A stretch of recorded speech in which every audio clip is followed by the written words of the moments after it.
নমস্কার, আমি বিশ্বজিৎ আর আমি নতুন একটা জায়গায় চলে এসেছি। এটার নাম হচ্ছে আথিরা ফলস। হ্যাঁ, এই আথিরা ফলসে আথিরা বললে হয়তো কেউ সেরকম চিনবেন না, তবে এটাকে যদি আমি বলি যে বাহুবলী বইয়ের যে শুটিং হয়েছিল সেই শুটিংয়ের ফলস, তাহলে সবাই চিনতে পারবেন। তো এটাই সেই ফলস, আথিরা ফলস। এই আথিরা ফলসেই বাহুবলী বইয়ের শুটিং হয়েছিল। আমরা এখানেই অবস্থান করছি। খুব সুন্দর একটি ফলস, অনেক জলরাশি, তবুও এই এত জলরাশির মধ্যেও আমি বলবো অনেকটা কম। তার কারণ এখন আমরা শীতকালে এসেছি, ভারতবর্ষের যে শীতকাল সেই শীতকালে এসেছি। শীতকালে তো খুব একটা বেশি বৃষ্টিপাত এইদিকে হয় না, তাই জলপ্রপাতে একটু জল কমই আছে।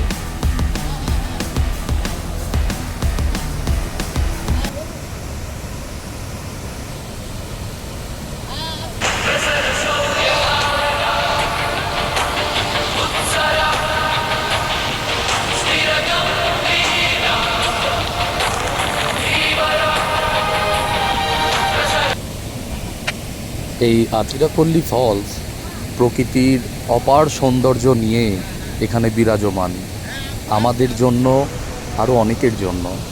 যারা এখানে পৌঁছতে পেরেছেন তারা তো এটাকে দর্শন করতেই পেরেছেন, উপভোগ করতে পেরেছেন, কিন্তু যারা আসতে পারেননি তারা আমার ভিডিওর মাধ্যমে না হয় একটু উপভোগ করলেন, একটু দেখলেন, একটু দৃশ্যনন্দন কিছু দৃশ্য আপনারা না হয় আপনারাও ভাগাভাগি করে নিলেন আমার ভিডিওর মাধ্যমে।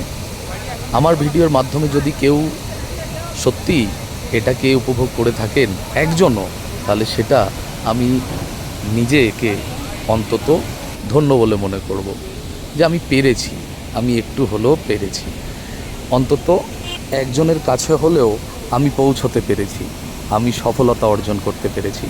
এটাই আমার মনের শান্তি।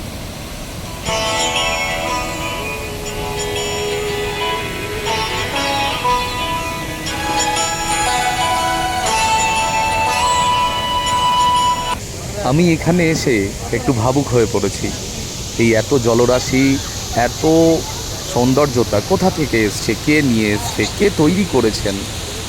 এর একটাই উত্তর, যে এত সৌন্দর্যতা একজনই তৈরি করেছেন, তিনি হচ্ছেন আমাদের সৃষ্টিকর্তা। সৃষ্টিকর্তা ওপরে বা এদিক ওদিক সেদিকে নেই, আছে এই প্রকৃতির মাঝেই।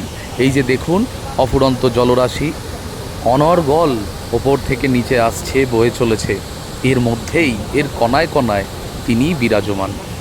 আর আজকে ওনাকে আমি ইনডাইরেক্টলিভাবে এভাবেই দর্শন করতে পারলাম। সত্যি আমার খুব ভালো লাগছে। এখানে যারা যারাই এসেছেন বা যারা যারা ঘুরতে এসেছেন, কাজে এসেছেন, যাই হোক, তারা প্রত্যেকেই দর্শনটা করতে পারছেন। আর দেখুন, প্রকৃতি মা যেন তার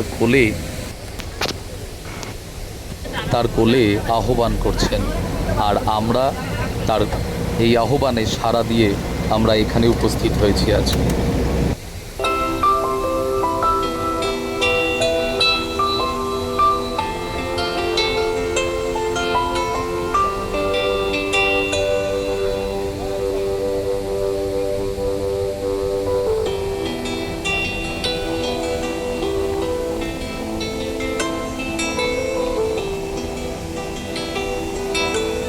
এই এত সুন্দর জলরাশি, জলপ্রপাত আমাকে মুগ্ধ করেছে। আমি যেন বিবশ হয়ে এখানে দাঁড়িয়ে রয়েছি, আর এই জলপ্রপাতটিকে আমি উপভোগ করে চলেছি। সত্যিকারে আমি এখানে এসে সত্যি সত্যি ভাবুক হয়ে পড়েছি। পৃথিবীতে আরও কত কিছু আছে যা দেখিনি, যা এখনও প্রত্যক্ষ করতে পারিনি, বা হয়তো পারবো কি না তাও জানি না, কিন্তু যেটুকুনি পারছি সেটুকুনি সফলতা বলে মনে করব। আজকে এইটুকুনি, এরপরে আবার ফিরে আসবো নতুন আর একটা ভিডিও নিয়ে। ততক্ষণের জন্য আমাকে বিদায় দিন। নমস্কার, ভালো থাকবেন।